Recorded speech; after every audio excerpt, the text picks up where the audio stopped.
welcome to Newsclick. We are going to discuss about recently released census based on religious lines. To discuss the issue, we have with us Dr. Amit Sengupta from Delhi Science Forum. Hello, Dr. Amit Sengupta. First of all, this census data has been released quite late. What are the key findings of this data which has been released and why in so hurry? Look at the major findings, then actually it is good news.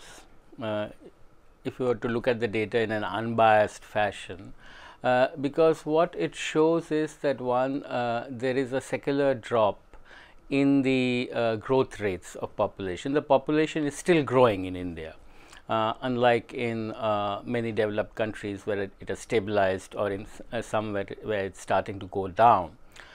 We still have a growing population, but across all religious groups, we see that the population is the rate of growth has gone down. So, we are growing at a slower rate, which means that we would approach a stabilization rate in the next 2 or 3 decades. What is also interesting in this data is that the most socio-economically backward Muslim population, the fall in the rate of growth has been the fastest, which also should be seen as good news, because it is in some sense an indication of some social and economic advance in the Muslim community as well. If you are looking at a very neutral, in a very neutral perspective, unfortunately, this whole exercise has been communalized to a very large extent, and even the timing has been criticized, I think legitimately, as being connected with the announcement of the elections in Bihar and a brazen and blatant attempt to try to polarize the electorate on communal lines. Now, as I said, if you look at the data, there is no reason for that to happen.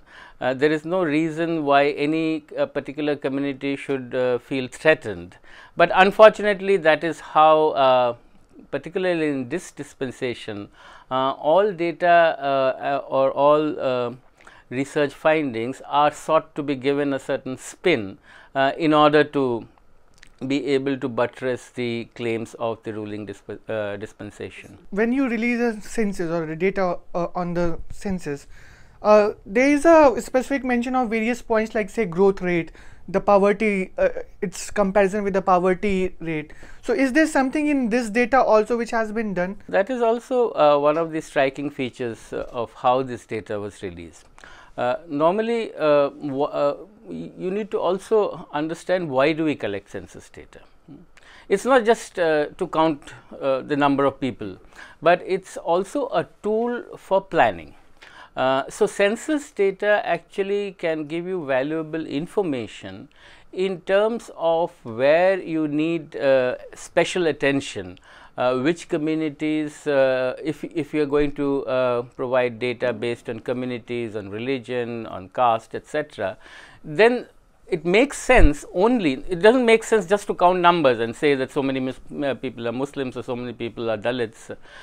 It makes sense only if you are going to be able to use that as a tool for planning to actually pay special attention to certain groups who seem to be lagging behind in various socio-economic parameters. This time around, when the religion census data was announced, there was absolutely no associated information or analysis that was provided by the census department to try to make sense of the data. So, in the absence of that, the headlines just said that the Muslim population is growing faster than the Hindu population, which is a total distortion of the entire findings of the data. Yeah, when it's like the data also specifically talks about the employment rate above 20 plus years of age of youth. So, is there any striking features in these points also, like in the growth of employment and per capita expenditure, per capita income? So, the data actually does not, the census data does not. In fact, this is what the census, when they release the religion data on census, this is the kind of analysis that they should have also provided. That why is it that certain communities are growing at a faster rate than other communities? The reasons are well known. They are known in India, they are known globally. But these reasons have not been explicitly stated this time around, and the major reasons for that is that it is a global experience that communities that are socially and economically backward have a higher rate of population growth for many reasons. Especially it is related to the fact that when you have low employment, which Muslims have significantly lower work participation rates, when you have lower participation in higher education, and you have data which shows that consumption expenditure in Muslims is significantly lower than other communities.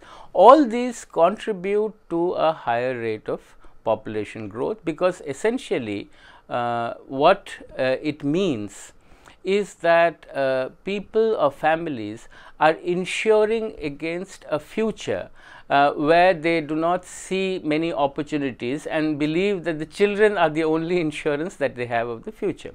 So, that is and this is you can see this globally, trends of rising populations in situations where on one hand you have improvements in nutrition, etc., contributing to that.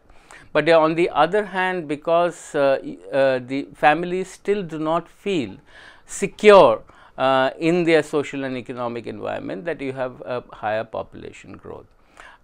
This starts going down, the rate of growth starts going down, or populations actually start decreasing only with significant economic and social development in these communities.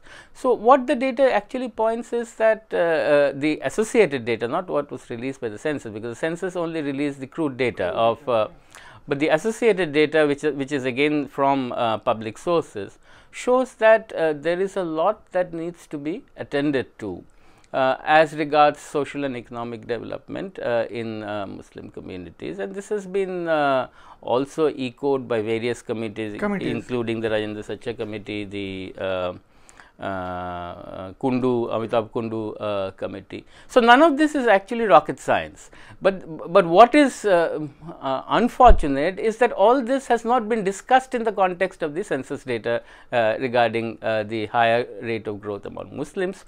What has not also been discussed, for example, is that the rate of growth is falling much faster in Muslims than other communities. So, when you talk about the various indicators, socio-economic indicators, are there any various other significant findings that are there in the census data?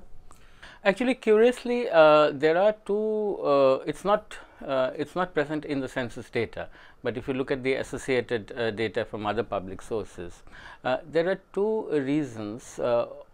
Two other reasons which actually drives population growth among Muslims, and both of them in themselves are positive features. The 2011 sex ratio shows that the sex ratio among Muslims is significantly higher than among the rest of the population and among the Hindu population. It's about 950 for Muslims and in the 935 and 38 for other communities. Also, other associated data shows that child survival rates among Muslims is higher than among other communities, including among Hindus. So, both these mean that less girls are dying among Muslim communities, or less girls are being killed among Muslim communities as compared to others. So, more are surviving and more children are surviving. Now, both these mean that finally this will have an effect on the growth rate of the Muslim population. Now, these are the kinds of things that are not at all being talked about. What we are talking about is something that is entirely different and motivated. when on the first question also you pointed out how why this data has been released at this specific period of time, and you have been raising this question of why these issues have not been discussed. So I mean, how do we draw a parity between these 2 points, and can you throw some light on why? I mean, if you look at the newspaper reports, it has been specifically given on the headlines that Muslims are growing at much faster rate than Hindus. So why is such the condition when we see the current regime which is in power? Religion based data has been used historically in our country, in other situations, in order for the ruling sections or the elite and the powerful to be able to continue their role and to suppress those who are less fortunate. It has been used, for example, in Palestine, and in fact has been the powerful motive force for the resettlement of the Jewish population in Palestinian territories, which still continues. It has been used in South Africa during the apartheid days, saying that the high growth of the colored and the black population in South Africa is going to endanger the rule of the white population in South Africa. So, this is classically known as a ploy that is used. In British India, this was used to polarize communities. It was used, for example, during the partition of Bengal, where the ploy was really to break apart a state where you had the stirrings of the first sort of revolutionary upsurge in India. So, this has been known, and this is a I mean the ploy at the moment of trying to release this data without any caveats, without any explanatory notes, without even looking at the positive trends that the data shows, is a continuation of this kind of a trend where you want to use data in a motivated manner in order to divide and polarize communities. And now, in absolute terms, why should it in the 21st century matter if there are X number of Hindus and Y number of Muslims?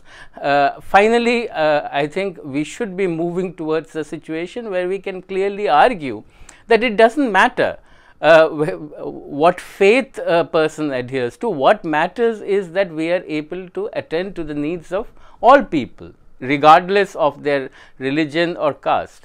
Now, obviously, that kind of a maturity is not present in the present dispensation, and they would rather quibble over differences between communities and use that and not actually attend to those needs of the underprivileged, the underclasses that require attention. Thanks, Amit, for giving us your time, and as if the government releases the proper data, I will come back to you on this issue again. Thanks a lot. Thank you for watching Newsclick.